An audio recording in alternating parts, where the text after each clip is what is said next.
Hello everyone, welcome to Envirotrix. मैं हूं doctor Savita कलशन और आज के इस लेक्चर में हम बात करने वाले हैं part 2 of environmental laws in India.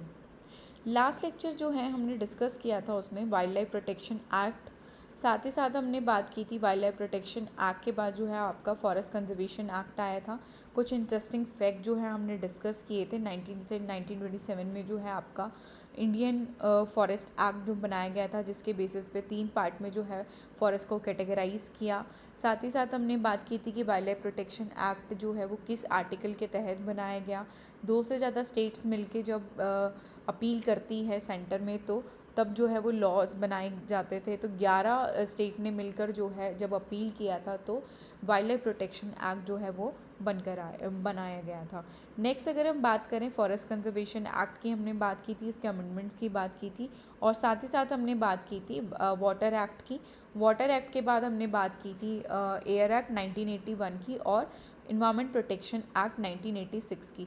Environment protection act 1986 जो है आपका after the Bhopal gas tragedy जब हुआ था 1984 में, 2 दिसंबर 1984 में जो है आपका भोपाल गैस ट्रेजेडी हुआ था। उसमें क्या हुआ था आपका मिथाइल आइसोसाइनाइड जो है वो रिलीज़ हो गई थी बल्क में, जिसकी वजह से बहुत सारे लोगों को अपनी जान जो है वो गंवानी पड़ी थी। तो जिसको मैनेज करने के लिए 1986 में जो है इन्वायरमेंट प्रोटेक्शन एक्ट जो है वो बनाया गया था। और साथ ही साथ मैंने इम्पॉर्टेंटली बात की थी कि जितने भी रूल्स हैं, इन्वायरमेंटल रूल्स हैं, वो सारे के सारे रूल्स जो हैं वो किसके तहत आते हैं, इन्वायरमेंट प्रोटेक्शन एक्ट 1986 के तहत आते हैं। तो चलिए बात करते हैं सबसे पहले environmental laws in India, rules in India. तो सबसे पहला जो रूल था वो हजार्डस वेस्ट मैनेजमेंट रूल आया था आपका 1989 में। देन आया था आपका बायोमेडिकल वेस्ट मैनेजमेंट रूल 1995 में। देन म्युनिसिपल सॉलिड वेस्ट 1999 में। और बैटरी की अगर हम बात करें, बैटरी वेस्ट मैनेजमेंट 2001 में आया। E waste and plastic waste 2011 में आए। और solid waste management and plastic waste management and E waste management, biomedical waste management और construction and demolition and hazardous waste management, सारे के सारे जितने भी रूल्स थे सबको जो है वो जो पहले बनाए गए थे उनको रिवाइज़ किया गया 2016 में। और जो नहीं बने थे, जैसे सॉलिड वेस्ट मैनेजमेंट रूल जो है वो 2016 में बनाया गया।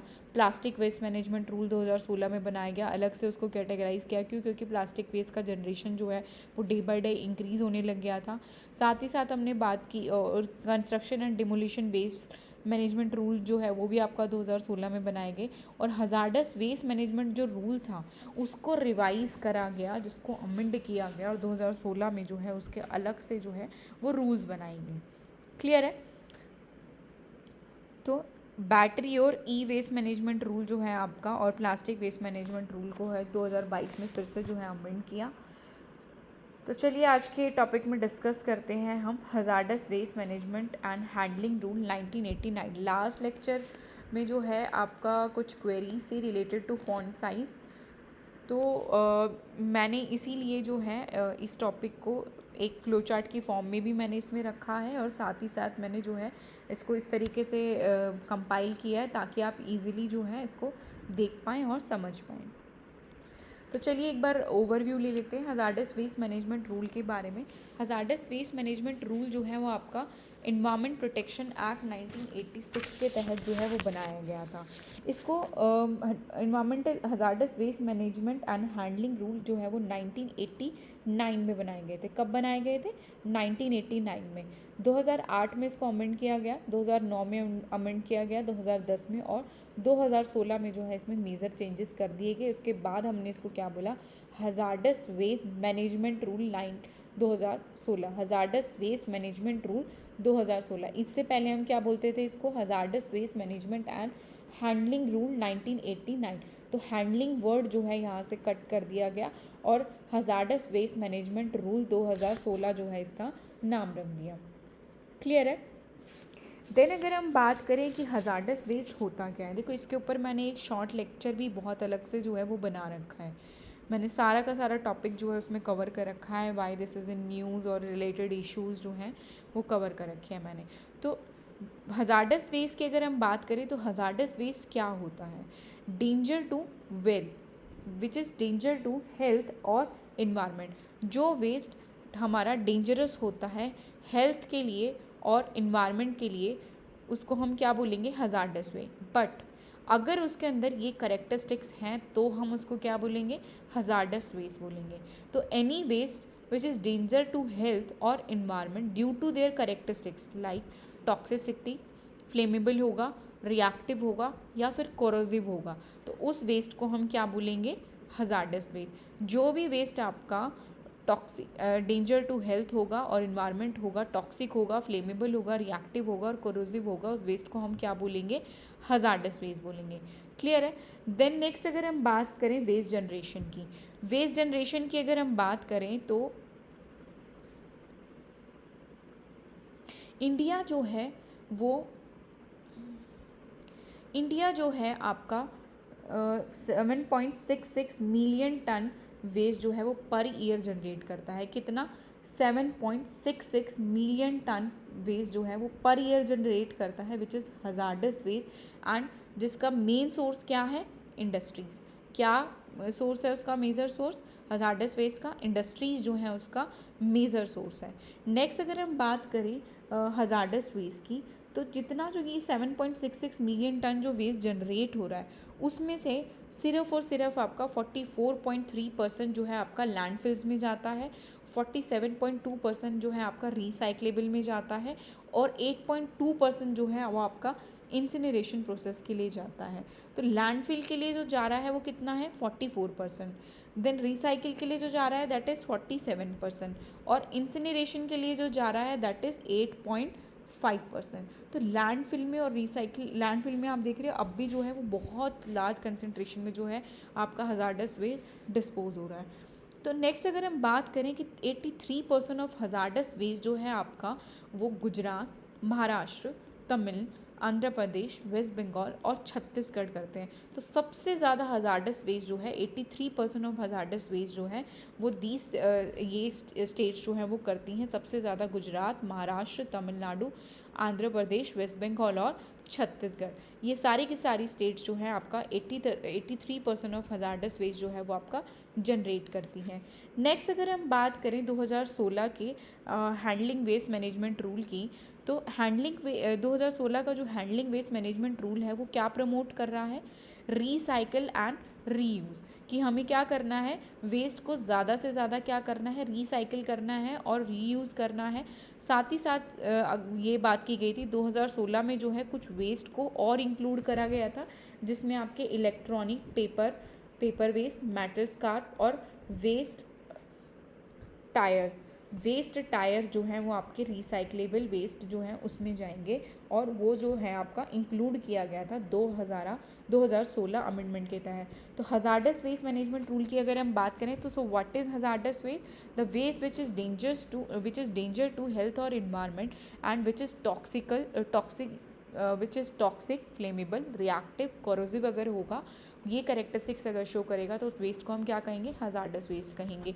वेस्ट जनरेशन की अगर हमने बात की तो 7.66 मिलियन टन जो वेस्ट है आपका वो पर ईयर जनरेट हो रहा है इंडिया में, और सबसे ज़्यादा वेस्ट जो है आपका इंडस्ट्रीज जनरेट कर रही है। 44.3% आपका लैंडफिल्स में जाता है, 47.2% आपका रिसाइकिल में जाता है और इंसिनरेशन के लिए आपका 8.5% जाता है।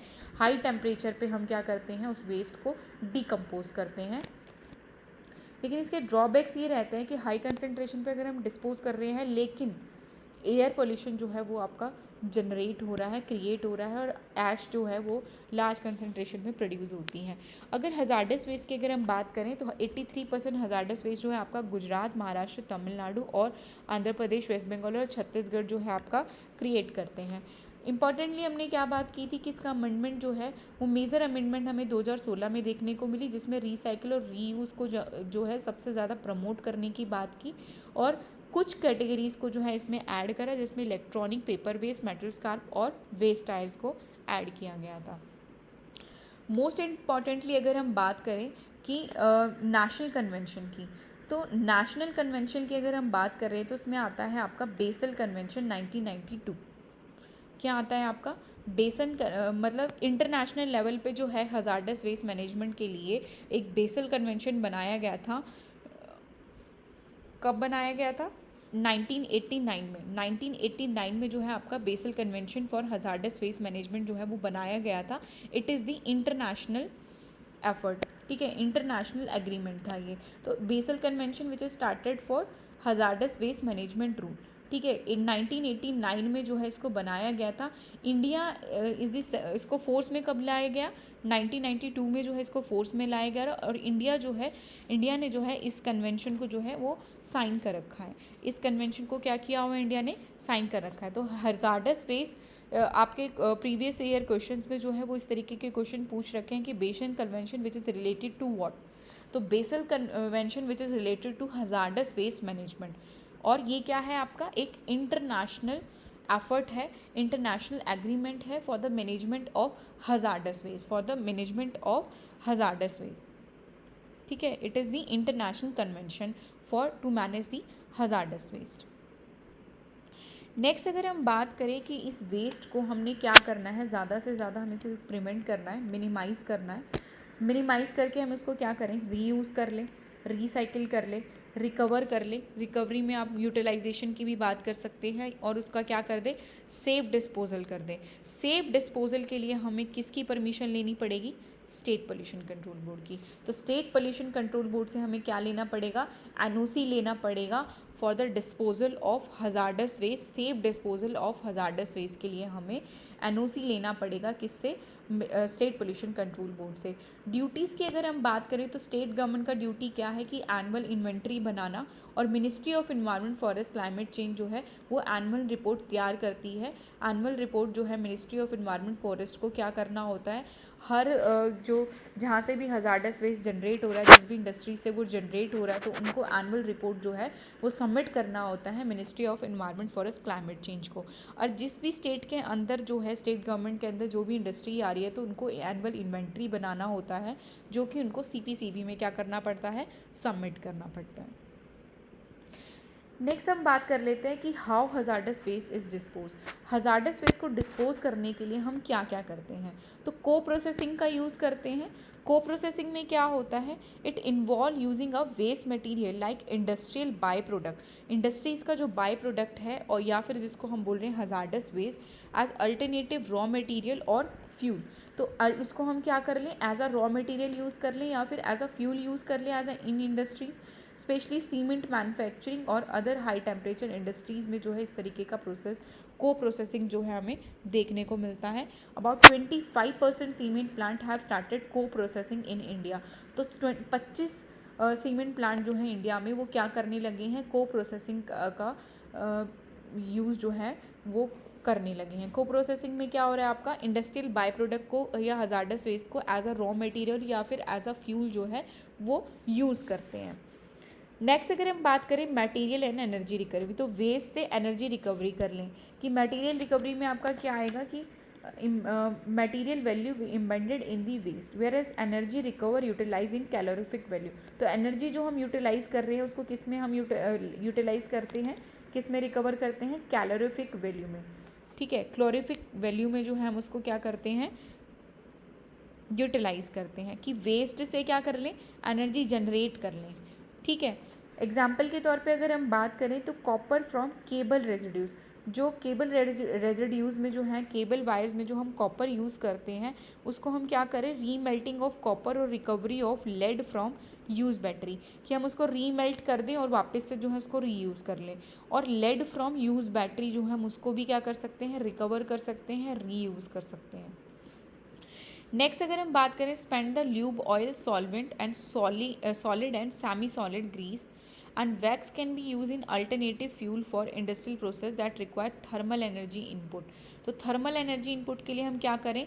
spent lube oil को, solvent को या फिर सेमी सॉलिड ग्रीस को या वैक्स को हम क्या करें? थर्मल एनर्जी इनपुट के लिए यूज़ करना है.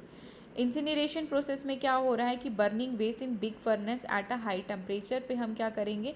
बर्न करेंगे वेस्ट को और बॉटम ऐश निकल कर आएगी, फ्लूस, गैसेस, पार्टिकल और हीट जो है वहाँ से निकल कर आएंगे. उससे हम क्या कर लें? जो फर्नेस में जो टेम्परेचर हाई हो रहा है, जो बर्निंग हो रही है, उससे हम क्या कर लें, उसको यूटिलाइज करके हम क्या कर लें, वी प्रोड्यूस दी इलेक्ट्रिसिटी क्या कर लें, उसका प्रोडक्शन कर लें। और जो यहाँ से ऐश निकलेगा उसको हम किस में, रोड मेकिंग वगैरह में जो है हम उसको यूज़ कर सकते हैं। नेक्स्ट अगर हम बात करें पैरालिसिस की, पैरालिसिस में क्या होता है, it involve the thermal decomposition of waste material in the absence of oxygen. In the absence of oxygen जो है इसमें डिकम्पोजिशन होता है एट द हाई टेम्परेचर, ठीक है। और क्या निकल कर आता है आपका, सिंक गैस या फिर चार निकल कर आता है। क्या निकल कर आता है, सिंक गैस एंड चार। देखो ये जो है मैं अभी डिस्कस कर रही हूँ आपसे रूल, ठीक है, क्या क्या रूल्स थे, क्या प्रिवेंशंस रहे हैं, कितना वेस्ट जो है वो जनरेट होता है, उसको मिनिमाइजेशन हायरार्की क्या है, तो ये डिस्कस कर रहे हैं। इससे जो नेक्स्ट क्लास हम जो होगी, उस नेक्स्ट क्लास में जो है हम डिस्कस करेंगे आपका सॉलिड वेस्ट मैनेजमेंट। तो सॉलिड वेस्ट मैनेजमेंट में जो है हम सारा का सारा प्रोसेस पढ़ेंगे कि ग्लोबल इनिशिएटिव्स क्या हैं, यूरोपियन यूनियन जैसे सर्कुलर इकोनॉमी को फॉलो कर रहे हैं। साथ ही साथ अगर हम बात करें कि लैंडफिल में फूड को नहीं डालना, तो इटली या फिर अदर स्वीडन जैसी जो कंट्रीज़ हैं वो क्या कर रही हैं आपका, वो वेस्ट को लैंडफिल में नहीं डालती हैं, क्योंकि उससे बर्निंग के चांसेस रहते हैं और एयर पोल्यूशन जो होने के चांसेस रहते हैं। तो हम ग्लोबल इनिशिएटिव्स जो हैं उनसे हम कुछ चीज़ें जो हैं वो ले सकते हैं और अपने वेस्ट को मिनिमाइज कर सकते हैं। तो ये सारी की सारी चीज़ें जो है type of solid waste, sources of solid waste and discuss करेंगे। साथ साथ हम उसमें आपका कि किस तरीके से उसको डिस्पोज करते हैं। तो पैरालिसिस, कंपोजिशन, गैसिफिकेशन, इंसिनरेशन, सारी प्रोसेस जो है हम डिस्कस करेंगे आपका रिलेटेड टू दिस, ठीक है। तो वो अलग लेक्चर जो है मैं इसके लिए रिकॉर्ड करूँगी। तो आज सिर्फ हम दो जो आपके रूल्स हैं उनको डिस्कस करेंगे। नेक्स्ट हम बात करते हैं biomedical waste management rule 2016। So biomedical waste क्या होता है, biomedical waste is refer to the human and animal anatomical waste. जो भी ह्यूमन और एनिमल एनाटॉमिकल वेस्ट होगा along with the treatment apparatus such as needle, syringes and other material used in healthcare facilities during the treatment and research, उसको हम क्या कहेंगे, biomedical waste कहेंगे। कि कोई भी ह्यूमन और एनिमल एनाटॉमिकल वेस्ट है, जैसे कि ड्यूरिंग डिलीवरी है, या फिर जो प्लेसेंटा प्रोड्यूस होता है, या फिर जो भी ऑर्गन्स हैं या डिस्पोज करने हैं, या मतलब ऑपरेशन हुआ, तो जो भी बायोमेडिकल वेस्ट जो भी निकल कर आ रहा है, उस बायोमेडिकल के साथ साथ जो भी हमने ट्रीटमेंट में निडल यूज़ करी हैं, सिरेंजेस यूज़ की हैं, ब्लेड्स यूज़ किए हैं, तो वो सारे के सारे अपरेटस, ठीक है, वो क्या होंगे, आपके बायोमेडिकल वेस्ट होंगे, जो हमारी हेल्थ केयर फैसिलिटीज़ में हम यूज़ कर रहे हैं, उसको हमने क्या बोला, बायोमेडिकल वेस्ट बोला। इसको हमने जो है वो दो पार्ट में क्लासीफाई किया, बायोलॉजिकली और केमिकली हजार्डस वेस्ट। किस में क्लासीफाई किया, दो पार्ट में, बायोलॉजिकली और केमिकली हजार्डस वेस्ट, ठीक है। They containing the biological and microbiological contaminant, जो क्या कंसिडर जिसके अंदर क्या प्रेजेंट होते हैं, बायोलॉजिकल और माइक्रोबायोलॉजिकल कंटामिनेंट्स जो हैं आपके प्रेजेंट होते हैं। ट्रीटमेंट और डिस्पोजल मेथड्स की अगर हम बात करें तो उसमें आता है आपका incineration, plasma pyrolysis, high temperature पे जो है इन द एब्सेंस ऑफ ऑक्सीजन जो उसको बर्न करें, ठीक है, हाई टेम्परेचर पे उसको बर्न करें, डीप बरेल कर दें, या फिर ऑटोक्लेविंग करें, और या फिर रिसाइकलिंग करें। तो ये सारी के सारे जो चीज़ें जो हैं आपका क्या है, treatment and disposal method which is managing to biomedical waste. Clear है, incineration, plasma pyrolysis, deep burial, autoclaving and recycling. Next अगर हम बात करें current status of biomedical waste, तो current status of biomedical waste की अगर हम बात करें तो as per 2020 India generated the 774 ton of biomedical waste per day. 774 ton biomedical waste जो है इंडिया पर डे जनरेट करता है। इंडिया की अगर हम बात करें तो 3,93,242 हेल्थ केयर हैं फैसिलिटीज़ जो हैं वो इंडिया में प्रेजेंट है। 3,93,242 हेल्थ केयर फैसिलिटीज़ हैं, जिसमें से 67.8% जो है बीइंग नॉन बेंडेड है, क्लिनिक और लेबोरेटरीज जो हैं जिसमें हम कंसिडर करते हैं। तो 67.8% जो है आपकी क्या है, क्लिनिकल लेबोरेटरीज जो हैं वो हैं। 32.2% जो है आपके हॉस्पिटल और नर्सिंग होम हैं। तो approximately 79% of these facilities utilise 218 common biomedical waste treatment facilities. तो 79% ऑफ दीज फैसिलिटीज़ क्या यूटिलाइज कर रही हैं, common 218 common biomedical waste treatment facilities का क्या कर रही हैं, यूज़ कर रही हैं फॉर द वेस्ट मैनेजमेंट। किसके लिए, वेस्ट मैनेजमेंट के लिए। Out of the operational CBTW 208 have adopted in centralise bar code system to tracking the biomedical waste. तो 208 बार कोड जो है वो अडेप्ट किया है किसने, common biomedical waste treatment facility ने, ताकि जो है हम कि कितना जो बायोमेडिकल वेस्ट जो है किसी हॉस्पिटल ने या किसी क्लिनिक ने जनरेट किया है और उसको डिस्पोज प्रॉपरली कर पाए हैं या नहीं कर पाए। तो उसके लिए हर वेस्ट के लिए जो है उन्होंने क्या कर दिया है, बार कोड असाइन कर दिया है, ताकि डिस्पोजल का हमें पता लगे कि प्रॉपरली उसने डिस्पोज, वो जो ट्रक वहाँ से निकला था जिसने वो बायोमेडिकल वेस्ट कलेक्ट किया था, क्या उसने वो प्रॉपरली डिस्पोज किया है, नहीं किया है। तो वो बार कोड जो है वो मॉनिटरिंग के लिए रख दिया गया है, ठीक है, असाइन कर दिया गया है। और ये सारी चीज़ें कौन करता है, central pollution control board. Clear है। और circular economy and health care waste management के लिए भी जो है आपके IITs जो हैं इसके ऊपर वर्क कर रही हैं और इम्प्लीमेंट करने की कोशिश कर रही हैं। नेक्स्ट अगर हम बात करें what are the provision of biomedical waste management, तो बायोमेडिकल वेस्ट मैनेजमेंट रूल जो है मैंने आपको बताया 2016 में आए, ठीक है। देखो 1989 में क्या आया था आपका,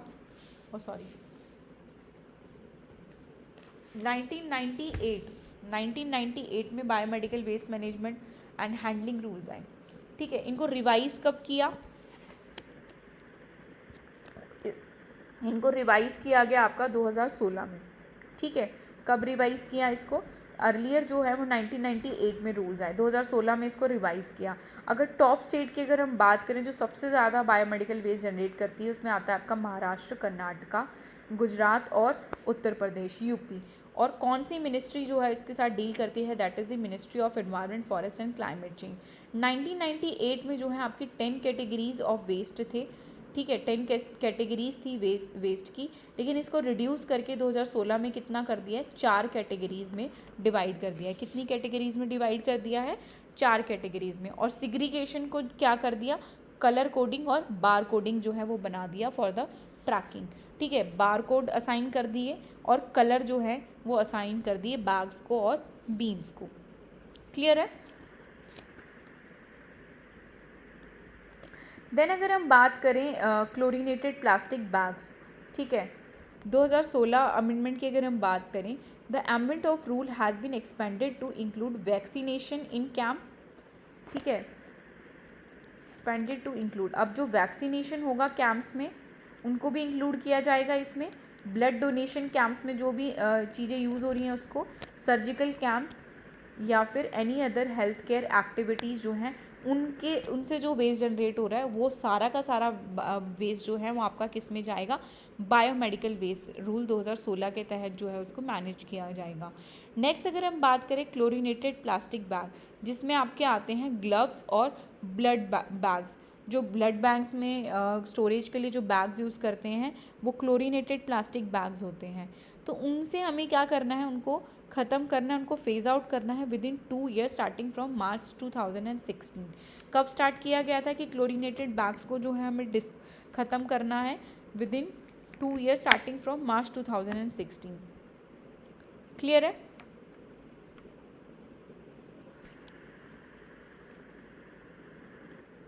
नेक्स्ट अगर हम बात करें स्टेट लेवल और सेंट्रल लेवल का क्या काम है, तो सेंट्रल लेवल जो है, सेंट्रल लेवल में आपका कौन आता है, central pollution control board. Central pollution control board का क्या काम है, to ensure the strict compliance of biomedical waste management rule and scientific disposal of the waste, कि स्ट्रिक्टली जो है वो बायोमेडिकल वेस्ट मैनेजमेंट रूल और साइंटिफिकली जो है वो क्या डिस्पोज हुआ है या नहीं हुआ है, इन इश्यूज़ को जो है वो कंपाइल करने का काम किसका है, सेंट्रल पोल्यूशन कंट्रोल बोर्ड का। स्टेट लेवल का अगर हम बात करें तो chief secretaries of all states and UTs, जो चीफ सेक्रेटरीज हैं हर स्टेट के और यूटी के, overseas the compile and ensure that authorisation is secured by every health, कि जितने भी रूल्स हैं, ऑथराइजेशन है, वो हर हेल्थ केयर फैसिलिटी जो है उसको क्या कर रही है, इम्प्लीमेंट कर रही है और इम्प्लीमेंट कर रही हैं। देन अगर बात करें रोल ऑफ स्टेट गवर्नमेंट की, तो state government provide the land for settling up common biomedical waste treatment and disposal facility. तो कॉमन बायोमेडिकल वेस्ट डिस्पोजल और ट्रीटमेंट फैसिलिटी जो है वो कौन प्रोवाइड करता है पर्टिकुलर किसी स्टेट में, तो वो स्टेट गवर्नमेंट जो है वो लैंड प्रोवाइड करती है for the biomedical waste treatment and disposal. Clear है। डिस्ट्रिक्ट लेवल पे अगर हम बात करें तो district magistrate in accordance with the district environmental plan क्या करते हैं, डिस्ट्रिक्ट मजिस्ट्रेट जो हैं वो डिस्ट्रिक्ट इन्वायरमेंटल प्लान्स के साथ जो है उसको मैनेज करने के लिए एफर्ट्स क्रिएट करते हैं। क्लियर है। मोस्ट इम्पॉर्टेंट थिंग जो जहाँ से क्वेश्चन जो है सबसे ज़्यादा आपके पूछे जाते हैं तो वो यही है कि biomedical waste has classified into 4 categories. ठीक है, पहले कितने में था, 1998 में इसको 10 कैटेगरीज में था, लेकिन 2016 में इसको 4 कैटेगरीज में कर दिया, जिसमें रेड, येलो, ब्लू और वाइट कंसिडर किया जाता है। तो segregation of solid biomedical waste जो है आपका 2 तरीके का होता है। एक नॉन इन्फेक्टेड वेस्ट जिसमें आपके साइटोटॉक्सिक ड्रग और केमिकल वेस्ट आता है, तो वो आपका किस में जाएगा, ब्लैक बीन में जाएगा। किस में जाएगा, ब्लैक बीन में। तो साइकोटॉक्सिक ड्रग और केमिकल वेस्ट, जो भी आपका केमिकल वेस्ट होगा या जो आपके दवाइयाँ होंगी वो सारी किस में जाएंगी, ब्लैक बीन में जाएंगी। इसके लिए हम क्या करते हैं, केमिकल ट्रीटमेंट करते हैं फॉर द डिस्पोजल। ठीक है, सिक्योर लैंडफिलिंग जो है हम करते हैं, इसमें क्या करते हैं, हम सिक्योर लैंडफिलिंग करते हैं। केमिकल ट्रीटमेंट करके हम क्या कर देते हैं, सिक्योरली उसको लैंडफिल साइट में बरेल कर देते हैं। नेक्स्ट अगर हम बात करें इन्फेक्टेड वेस्ट की, तो इन्फेक्टेड वेस्ट में आपका क्या होता है, इन्फेक्टेड वेस्ट में सॉलिड वेस्ट, इन्फेक्टेड ड्रेसिंग और प्रॉप कास्ट। ठीक है, जो भी हम ड्रेसिंग के दौरान जो भी चीज़ें हम यूज़ कर रहे हैं वो सारी की सारी चीज़ें किस में आएंगी, प्लास्टिक कंटेनर में आएंगी। ठीक है, रेड प्लास्टिक कंटेनर में जो है हम उसको रखेंगे। नेक्स्ट अगर हम बात करें येलो प्लास्टिक कंटेनर की, तो उसमें आपका आएगा एनाटॉमिकल वेस्ट, जो ह्यूमन एनाटॉमिकल वेस्ट है, जो प्लेसेंटा है या फिर पैथोलॉजी वेस्ट है या फिर बॉडी पार्ट्स हैं, वो सारे के सारे किस में जाएंगे, येलो प्लास्टिक बैग में। तो ह्यूमन का जो वेस्ट है वो किस में जाएगा, येलो प्लास्टिक बैग में। तो कभी भी आपसे क्वेश्चन पूछे कि ह्यूमन एनाटॉमिकल वेस्ट या फिर प्लेसेंटा, पैथोलॉजी वेस्ट या पार्ट्स ऑफ बॉडी जो है वो किस में जाएगा, येलो बीन में। क्लियर है, वो किस में जाएगा, येलो बीन में, जिसको हम क्या करते हैं, डीप बरिल करते हैं। क्या करते हैं, डीप बरिल करते हैं। लेकिन जो रेड कंटेनर के जो बैग है उसमें जो हम प्लास्टिक जो हम क्या डाल रहे हैं, सॉलिड वेस्ट डाल रहे हैं, इन्फेक्टेड ड्रेसिंग, प्रॉप्स, कास्ट वगैरह जो डाल रहे हैं उसको हम क्या करेंगे, डीप बरिल करेंगे, ऑटोक्लेव करने के बाद डीप बरिल करेंगे। ठीक है, तो रेड बीन के लिए हम क्या करते हैं, ऑटोक्लेविंग करते हैं। क्या करते हैं, ऑटोक्लेविंग। यहीं से क्वेश्चन पूछे जाते हैं आपसे कि रेड बीन के लिए जो हम क्या करते हैं, ऑटोक्लेविंग करते हैं, उसके बाद हम क्या करते हैं, डीप बरिल करते हैं। तो ऑटोक्लेविंग किसके लिए होता है, रेड बीन के लिए। लेकिन येलो बीन के लिए हम क्या करते हैं, डायरेक्ट डीप बरिल करते हैं। इसमें क्या आता है आपका, ह्यूमन एनाटॉमिकल वेस्ट। नेक्स्ट अगर हम बात करें इन्फेक्टेड प्लास्टिक्स। ठीक है, infected plastic, syringes, gloves, plastic waste, जो आपके सिरिंज होते हैं, ग्लव्स होते हैं, प्लास्टिक वेस्ट, जो भी प्लास्टिक वेस्ट आपका जनरेट हो रहा है, ग्लूकोज बॉटल है या एनीथिंग। ठीक है, तो वो सारी की सारी चीज़ें किस में जाएंगी, इंजेक्शन है या बॉटल्स हैं, तो वो किस में जाएंगी, आपकी ब्लू प्लास्टिक कंटेनर में। किस में जाएगी, ब्लू बीन में जाएगी, जिसको हम क्या करते हैं, डिसइंफेक्ट विद 1% क्लोरीन सोल्यूशन। तो 1% क्लोरीन सोल्यूशन के साथ हम उसको डिसइंफेक्ट करते हैं और रीसाइकिल कर देते हैं। क्या कर देते हैं, रीसाइकिल कर देते हैं। तो सिरिंजेस, ग्लव और प्लास्टिक वेस्ट जो है हम क्या करते हैं, 1% क्लोरीन सोल्यूशन के साथ डिसइंफेक्ट करके और रीसाइकिल कर देते हैं। लास्ट आता है आपका वाइट प्लास्टिक कंटेनर, जिसमें आपका आता है शार्प ऑब्जेक्ट्स। जो भी आपके शार्प ऑब्जेक्ट्स होंगे वो वाइट बीन में जाएंगे, जैसे कि निडल्स एंड कट ग्लासेस। जो भी ग्लासेस वगैरह हैं या फिर जो आपके नीडल्स हैं, वो सारी की सारी नीडल्स वगैरह किस में जाएंगी, वाइट कंटेनर में जाएंगी, वाइट बीन में जाएंगी। और वाइट बीन को हम क्या करेंगे, शार्प पिट में हम उसको डालेंगे। ठीक है, किस में डालेंगे, शार्प पिट में जो है हम उसको डालेंगे। क्लियर है। तो रेड कंटेनर के लिए हमने क्या किया, ऑटोक्लेविंग की, जिसमें हमने क्या करा, इन्फेक्टेड ड्रेसिंग्स वगैरह जो होती हैं उसमें हमने कंसिडर किया, प्रॉपकास्ट जो होते हैं वो हमने कंसिडर किए। Human anatomical waste which is in yellow B, जिसको हमने डीप बरिल किया, और इन्फेक्टेड प्लास्टिक सिरिंजेस जो हैं वो आपके ब्लू बीन में जाएगी, जिसको हमने रीसाइकिल किया। तो आपसे क्वेश्चन में पूछा जाएगा कि रीसाइकिल कौन से बीन के वेस्ट को करते हैं, तो वो ब्लू बीन के वेस्ट को हम करते हैं। और शार्प पिट में कौन सा जो है आपका ऑब्जेक्ट्स जाते हैं या फिर वेस्ट जाता है, तो वाइट प्लास्टिक कंटेनर का जो वेस्ट है वो आपका शार्प पिट में जाता है। क्लियर है?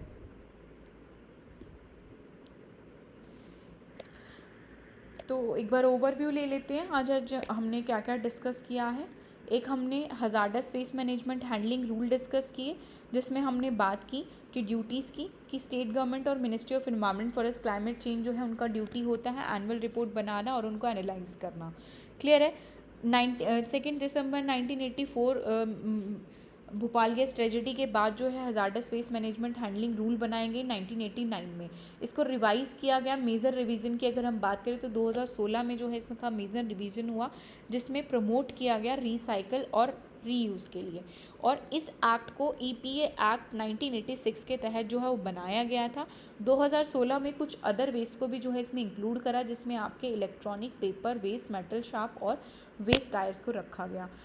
हज़ार्डस वेस्ट की अगर हम बात करें तो ये क्या होता है, the waste which is danger to health and environment और having the characteristics of toxicity, flammability, reactivity, corrosiveness, we call it as hazardous waste. Waste generation की हमने बात की तो सबसे ज़्यादा वेस्ट 83% ऑफ हज़ार्डस वेस्ट जो है वो गुजरात जनरेट कर रहा है, महाराष्ट्र, तमिलनाडु, आंध्र प्रदेश, वेस्ट बंगाल और छत्तीसगढ़। 7 स्टेट जो है वो सबसे ज़्यादा हज़ार्डस वेस्ट जनरेट करती है।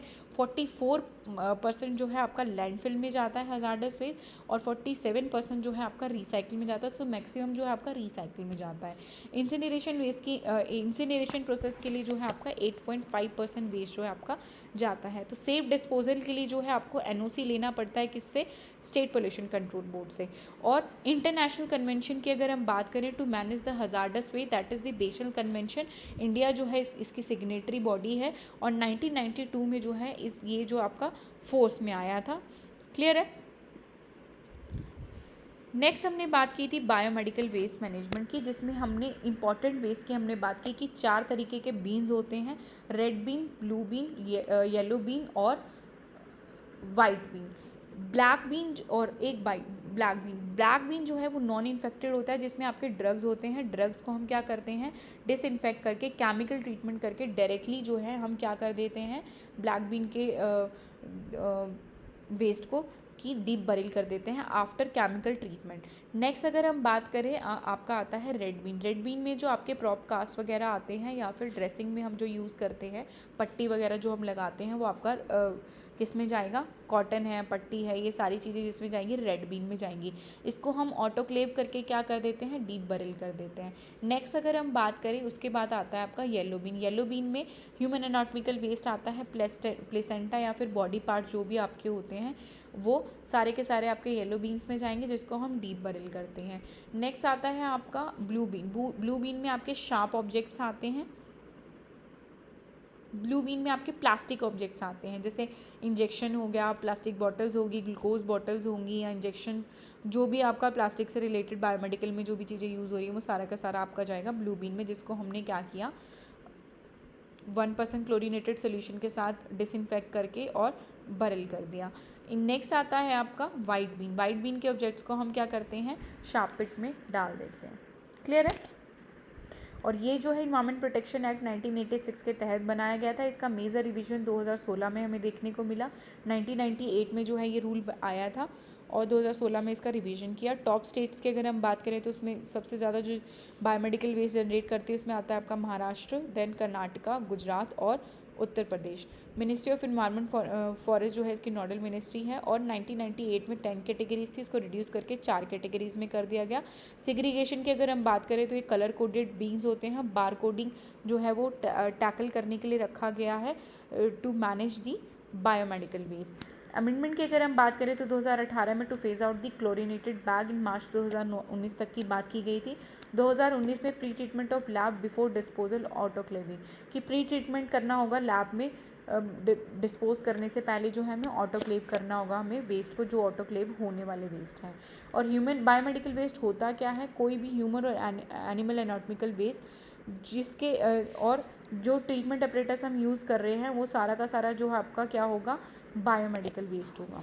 क्लियर है? जिसको हमने क्लासीफाई किया था दो ग्रुप में, बायोलॉजिकल और केमिकल। ट्रीटमेंट मेथड्स की अगर हम बात करें तो incineration, plasma pyrolysis, deep burial, autoclaving और रिसाइकलिंग का हम यूज़ करते हैं। 2020 में 474 tons biomedical waste per day जो है वो जनरेट हुआ है। हेल्थ केयर फैसिलिटीज से सबसे ज़्यादा 3,93,242 क्लिनिकल हेल्थ केयर फैसिलिटीज़ हैं, जिसमें से 67.8 जो है आपके क्लिनिकल लैब्स हैं और 32.2% जो है आपके हॉस्पिटल और नर्सिंग होम्स हैं। क्लियर है? तो आज का टॉपिक जो है वो कवर हो गया हमारा। तो बायोमेडिकल वेस्ट हमने कवर कर लिया है, साथ ही साथ हमने कवर कर लिया है hazardous waste management and handling rule. अब जो नेक्स्ट लेक्चर है, नेक्स्ट लेक्चर में हम डिस्कस करेंगे बैटरी वेस्ट मैनेजमेंट रूल। चलो इसको शॉर्ट वीडियो में कवर कर लेते हैं, ज़्यादा बड़ा टॉपिक नहीं है। 2001 में जो है बायोमेडिकल वेस्ट मैनेजमेंट रूल बनाए गए थे, 2016 में इसको अमेंड किया गया था। तो बस इसका हमें ओवरव्यू लेना है। ई वेस्ट हैंडलिंग रूल पे मैं अलग से वीडियो बना चुकी हूँ। Plastic waste management and handling rule पे भी वीडियो मैं बना चुकी हूँ, शॉर्ट वीडियो। तो सॉलिड वेस्ट मैनेजमेंट पे अभी तक कोई वीडियो नहीं आया आपका, तो ये इसके ऊपर हम डिस्कस करेंगे। ठीक है, तो अब भी सिर्फ आपका जो वेस्ट रह गया है वेस्ट मैनेजमेंट रूल का, वो सिर्फ रह गया सॉलिड वेस्ट मैनेजमेंट रूल। ठीक है, तो इस टॉपिक को जो है हम कवर करेंगे आपका यूनिट 9 का जो टॉपिक है, 7 का जो टॉपिक है सॉलिड वेस्ट मैनेजमेंट का, यूजीसी नेट और एचपीएससी सिलेबस का, वो उसके साथ हम कवर करेंगे। उसमें हम डिस्कस करेंगे आपका कि सॉलिड वेस्ट क्या होता है। ठीक है, सॉलिड वेस्ट क्या होता है, उसके टाइप्स क्या हैं, जैसे municipal solid waste, biomedical waste, electronic waste, construction and demolition waste, industrial waste, plastic waste, ये सारा जो है हम डिस्कस करेंगे। साथ ही साथ हम बात करेंगे जनरेशन ऑफ इंडिया की। 62 मिलियन टन ऑफ वेस्ट जो है वो एनुअली जनरेट करता है इंडिया। 5.6 मिलियन टन जो है वो प्लास्टिक वेस्ट जनरेट करता है। 0.17 मिलियन टन जो है बायोमेडिकल करता है। 7.90 मिलियन टन जो है आपका हजार्डस वेस्ट करता है। तो जनरेशन ऑफ इंडिया की भी हम बात करेंगे। चैलेंजेस की बात करेंगे कि सॉलिड वेस्ट को क्यों हम मैनेज नहीं कर पा रहे हैं प्रॉपरली, और साथ ही साथ हम बात करेंगे, इसके साथ हम डिस्कस करेंगे आपका म्युनिसिपल सॉलिड वेस्ट मैनेजमेंट और ग्लोबल इनिशिएटिव, जैसे मैंने अभी बीच में भी बताया था European union circular economy action plan के बारे में, या फिर फूड वेस्ट रिडक्शन इनिशिएटिव, या डिस्पोजिट रिफंड स्कीम के बारे में। ठीक है, national initiative Swachh Bharat mission, waste to wealth mission, या फिर कंपोजिटिव इनिशिएटिव्स के बारे में जो है, और जनरेशन कलेक्शन की स्टेजेस क्या क्या होती हैं। तो नेक्स्ट लेक्चर में जो है हम ये सारी की सारी चीज़ें आपको डिस्कस करेंगे। ठीक है, देन इसके बाद जो है आपका यूनिट 1 का GIS रह जाएगा, और ऑलमोस्ट जो है आपका टॉपिक जो है वो कवर कर चुके हैं हम। अब क्या करेंगे, यूनिट वाइज तो हमारा PYQ सीरीज़ चल रहा है, ये कंप्लीट होने के बाद जो है हम साथ साथ जो कवर करेंगे हम आपके प्रीवियस ईयर जो भी आपके क्वेश्चन पेपर्स होंगे related to assistant professor exam, या जो भी आपके बेसिक एग्ज़ाम्स UGC नेट में आए हैं, किसी भी उसमें आए हैं, तो वो हम कवर करेंगे। ठीक है, UPSC से रिलेटेड जो भी आपके रिलेटेड कंसर्न टॉपिक के जो भी आपके MCQs हैं वो भी हम डिस्कस करेंगे। तो आज के लिए इतना ही। अगर वीडियो पसंद आए तो प्लीज़ लाइक शेयर सब्सक्राइब करें, मेरे चैनल को फॉलो करें। Thank you so much.